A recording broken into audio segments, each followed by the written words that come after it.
என்ன இன்னைக்கு கோயில்ல நல்ல சாப்பாடா? அதை ஏன் கேக்குற? நல்ல வயிறு முட்டை சாப்பிட்டு இப்ப நடக்க முடியாம கூட கஷ்டப்படுறேன். ஆமா, நீங்க ஏன் சோகமா இருக்கீங்க? இன்னைக்கு சாப்பிட எதுவும் கிடைக்கலையா? கிடைச்சது அப்புறம் ஏன் சோகமா இருக்க? இல்ல, எத்தனை நாளைக்கு தான் இப்படியே வாழ்க்கைய ஓட்டுறது? அதை யோசிச்சா தான் கஷ்டமா இருக்கு. அடவிடுப்பா, அத மேல இருக்கிறவன் பாத்துக்கிடுவான். நீ ஏன் கவலைப்படுற?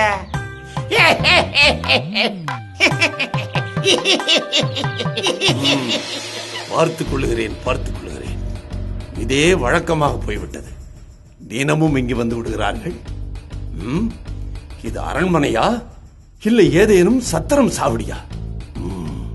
இதை எப்படியாவது நிறுத்தியாக வேண்டும்.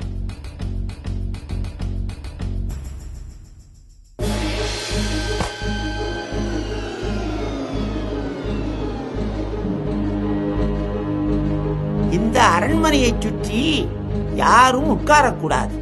அப்படி மீறி உட்கார்ந்தால் கடுமையான தண்டனைக்கு உள்ளாவார்கள். ஐயோ, என்னையா இது? மன்னர் இப்படி சொல்லிட்டாரு. இனிமே நாம எங்க போறது, என்ன பண்றது? கவலைப்படாத. நாம நம்ம அமைச்சர் பீர்பால் கிட்ட போவோம். அவர் தான் இதுக்கு ஒரு நல்ல முடிவு சொல்லுவாரு. ஆமா, இப்பவே போலாம் வா. மன்னர் திடீர்னு இப்படி ஒரு சட்டம் போட்டாரு, எங்களுக்கு என்ன பண்றதுன்னே தெரியல. நீங்க தான் இதுக்கு ஒரு நல்ல முடிவு சொல்லணும். நாங்க உங்களை தான் மலை போல நம்பி இருக்கோம். சரி, நீங்கள் போய் வாருங்கள், நான் பார்த்துக் கொள்கிறேன். நன்றி ஹுசூர்.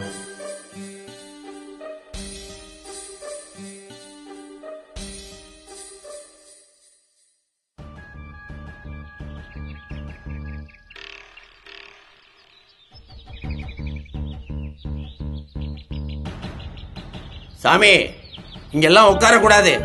கிளம்புங்க. சாமி, மன்னர் உங்க மேலெல்லாம் கை வைக்க கூடாதுன்னு சொல்லிட்டாரு. அதனாலதான் நான் சும்மா இருக்கேன். அப்புறம் மன்னர் வந்தாரு, அவ்வளவுதான். கிளம்பு. டேய், நீ வாடா. அவர் சொன்னா கேட்க மாட்டாரு. மன்னரே வரட்டும், வா. யோ சாமி, இன்னைக்கு உனக்கு பூஜை தான். ஓசூர், நாங்க எவ்வளவு சொல்லியும் இவரு செல்ல மறுக்கிறார். ஓசூர், என்னையா திமிரா உமக்கு? அங்கேயே இரு, இதோ வருகிறேன்.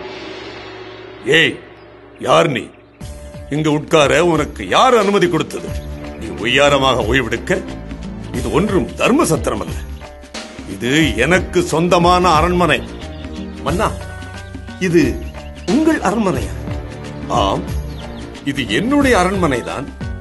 உங்களுக்கு முன்பு என் தந்தை மன்னர் உமையருடையது. அவருக்கு முன்பு என் தாத்தா சக்கரவர்த்தி பாபருடையது. அவருக்கு முன்பு லோடி மன்னர் இப்ராஹிம் லோடியுடையது. அவரை போரில் வீழ்த்திய என் தாத்தா இந்த அரண்மனையை கைப்பற்றினார். உங்களுக்கு முன்பு இத்தனை பேர் இங்கு தங்கியிருக்கும் போது இதை எப்படி நீங்கள் உங்கள் அரண்மனை என்று கூற முடியும்? என்ன கூறுகிறீர்?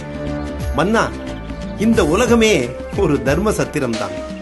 நாம் வாழப்போகும் இந்த சிறிய காலத்திற்குள் எதற்கு மன்னா இந்த வேற்றுமை? இது உன்னுடையது, இது என்னுடையது என்ற போட்டி பொறாமை எல்லாம் எதற்கு மன்னா? நான் நீ என்று சொல்லும் போது நம் உதடுகள் ஒட்டாது மன்னா.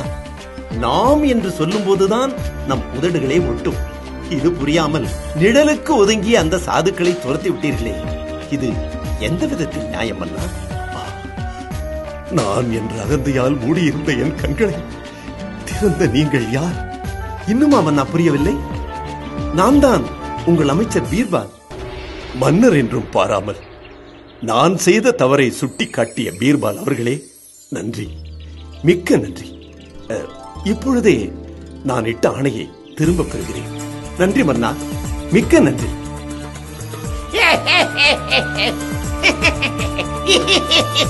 Hehehehe